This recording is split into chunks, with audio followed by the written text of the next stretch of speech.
That's a clock, in case you're wondering. Or you don't need them. So, a salesman, a sales staff will sell things and bring money in. You'll be able to sit there and see exactly each week how much money that member of staff made you, and you'll be able to make sure that he made you more than he cost you. Fine. Other members of staff are going to save you time, even if it's a general assistant or PA. You'll be able to see the time saved with the tasks they've given. And you need to be able to sit down with a piece of paper once a month, once every couple of weeks, whatever, and audit your staff member. How much money did they make? How much did they cost? Positive or negative. Staff member. What tasks did they complete? How much longer from my life would it have taken me to do those tasks? Is it worth the money? Because if you could have done those tasks in your free time where you spent watching TV, then you don't need that fucking member of staff. Fire them and save the cash. You have to audit your staff very specifically by this method. They either save you time, or they make you money, or you don't need them. Now, anyone who's worked any kind of job knows if you go into any kind of company, most people are doing nothing. I've worked so many jobs, and everyone did nothing. In fact, I had a job at a company selling advertising. After T2 failed, I got a job at another company selling websites and all this kind of advertising. And I spent 3 of my 5 days a week reading Wikipedia because I didn't care. Because I had a basic and it was enough. And by then I was training to be a world champion and I was tired all the time. So I didn't give a shit. And no one called me up on it. No one noticed. 3 days a week, I did nothing but read Wikipedia pages because I couldn't access Facebook. It was interesting. That is literally the level of laziness most people experience. If you take out coffee breaks, cigarette breaks, chit-chatting in the office, most people do fucking nothing. I'm very sure you could fire 50% of the people in nearly any company and the company would be just fine if the other 50% did some real work. Everyone's lazy. Big companies are inefficient because they haven't got time to do this. But you're not going to have a big company. You're a hustler. You're going to have a few members of staff. You're going to make millions of dollars. And you're going to make sure that you're either making you money or they're saving you time. Now, if the amount of time they're saving you isn't enough, or they're not making enough money to cover their wages, they got to go. You've got to be ruthless in this game. But this is how staff, this is the magic formula of staff. So when people say to me, I want to start a company, I need an assistant. I say, an assistant to do what? Oh, just to help me with things. What things? What things will they help with? How long do those things take? How much time is that going to save you? And why do you not have the time to do them yourself? Because you want to watch TV? Because you need to relax? Because you're afraid you'll burn out? Shut up. It's garbage. It's all garbage. You want to feel important and tell someone what to do. That's not how you get rich. This is the magic staff formula. Do they make me money? Do they save me time? Write it all fucking down, work it out, and if it ain't good enough, they gotta go. Simple. That is how you manage staff. Because I get asked so many questions about staff. Making me money, save me time. Done. Another thing that's important with staff is you have to teach staff your business ethics. So, whenever I have a member of staff, I've argued with staff plenty of times because everything must be done quickly. But that is how I work. That is how I want them to work. Now, I am 100% certain that even if it's only by 1%, the fact that I am uncompromising in the fact I want things quickly, things get done quickly or quicker. If I didn't say anything, it may take 10 seconds. If I complain, it may take 9 seconds. It may only be a tiny saving. But that is how I work. That is how the people I work with, I want them to work. Speed is everything. So when you get new members of staff on board as well, make sure they understand your business principles, especially number 1, because that is your business mantra, speed. So if you have a salesman and he's selling and he's doing fantastic, that's good.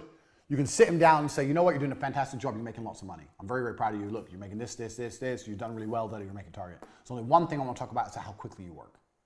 I'm like, what do you mean? I'm hitting target. Yeah, you are hitting target, but when you're inputting information into the system, I think we can get that done quicker. There must be a faster way we can get that done. Free up his time. If he does things quicker, he has more free time to sell more products, he'll make more money. Speed. No one ever works fast enough. When I was fighting, jab cross, the basics is never quick enough. It has to be quicker. It has to be quicker. In fighting, there's no such thing as too quick. Everything must be faster all of the time. It's the same in your business. All of the time, faster. All of it, all the time. If your assistant is saving you time, if they work faster, they save you more time because they have more time to do more things to save you time. Faster, all the time. So even if they're both performing, you still have to re-incentivize and re-alliterate Point one. Point one is super, super important. If you do that, you're going to get more out of your staff, more money's going to be made, more work's going to get done. It's better for everyone as a whole. I learned this business. I learned this.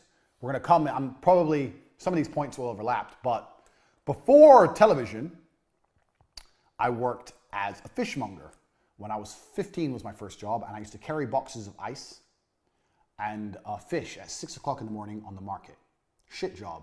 In the middle of winter, you're carrying ice, 6 in the morning, it's -5, it's horrible. Your hands are shaking, it's a horrible job.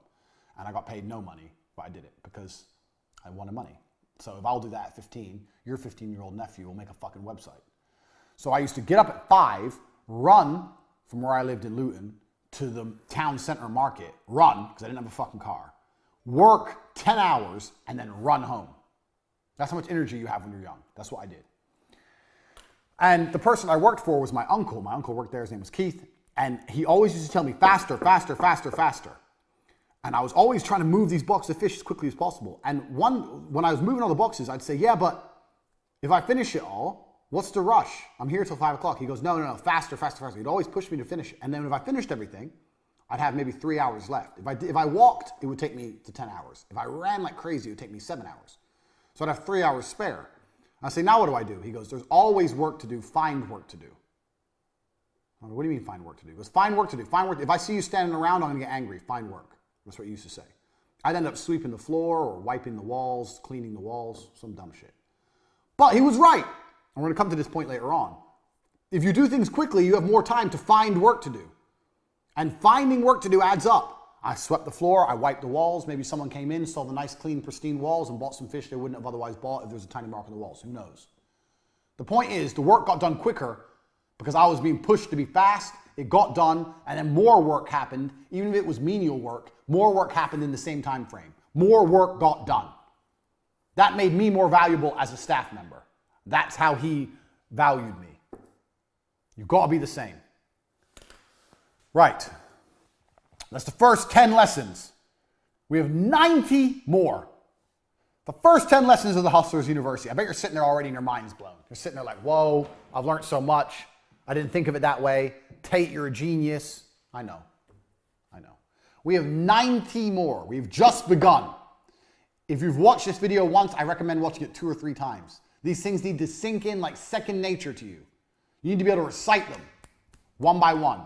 We've talked about how you start companies, what you prioritize in a company, how you make sure everything's done quickly and why that's so important, how you manage staff, how you find ideas to launch companies, what members of staff you can get. We've covered all this in the first 10 points.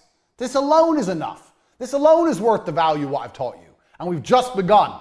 The first 10 points of the Hustlers University. If you watch this video, I recommend you watch it 2 or 3 more times before you even move on to number 2. If you want to move on to number 2, do it.